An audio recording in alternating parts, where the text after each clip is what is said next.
لله الذي أرسل رسوله بالهدى ودين الحق ليظهره على الدين كله ولو كره المشركون. الحمد لله على نعمة الإسلام وكفى بها نعمة.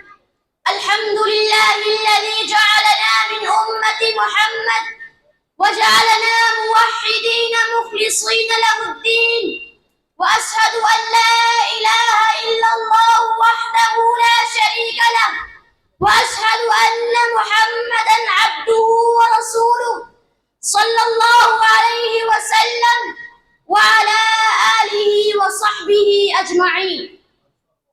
أيها الأخوة، أيها الإخوة، نعيش في عالم تتعدد فيه الديانات وتختلف فيه العقائد وتتنافس فيه المذاهب والفلسفات، ولكن والله ما رأينا دينا أعظم من الإسلام ولا شريعة أعدل من شريعة محمد صلى الله عليه وسلم.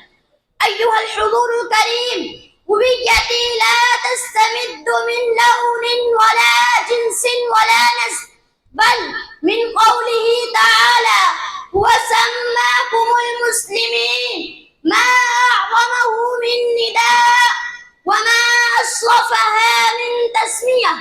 أحبتي في الله، الإسلام ليس حبرا في بطاقة الهوية ولا لفظا يردد في المجالس، بل هو عهد مع الله في قوله: ألست بربكم؟ قالوا بلى، ومسؤولية حملناها طوعا في قوله: إنا عرضنا الأمانة على السماوات والأرض والجبال فأبين أن يحملنها وأشفقن منها وحملها الإنسان. أنا مسلم وأفتخر، نعم أفتخر بأن الله اصطفاني من بين خلقه لأكون عبدا له، فلا أركع إلا له ولا أسجد إلا له ولا أطلب إلا منه ولا أعتز إلا بالإسلام، وجعلني من أتباع سيد ولد آدم يوم القيامة. أعتز بالإسلام لأن كتابنا هو كتاب أعظم، هو كتاب أعظم. قال عنه تعالى: نزل به الروح الأمين على قلب خير البشر. ولأن أمتنا أمة وسط وأمة خير، قال الله تعالى: وكذلك جعلناكم أمة وسطا.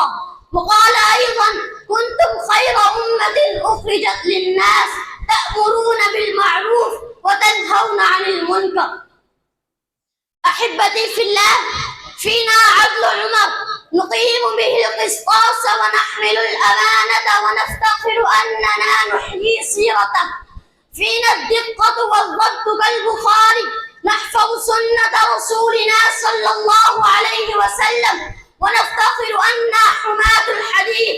فينا الشجاعة كصلاح الدين، نقاوم الظلم ونفتخر أننا نحمل راية المسجد الأقصى.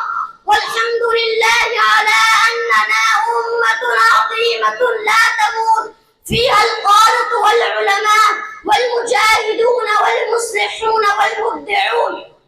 الإسلام ليس دين ضعف أو قانون، بل هو دين العزة والكرامة. قال الله تعالى: ولله العزة ولرسوله والمؤمنين. وقال رسول الله صلى الله عليه وسلم: الإسلام يعلو ولا يعلى عليه. فيا أيها الغافل عن دينك، كيف تخجل من الإسلام وهو فخرك؟ وكيف تتكاسل عن العبادات والله يناديك بقوله: ألم يأن للذين آمنوا أن تخشع قلوبهم لذكر الله؟ وكيف تميل عن حضارات الآخرين وربك قد أكرمك بالحضارة الربانية وسماك مسلما؟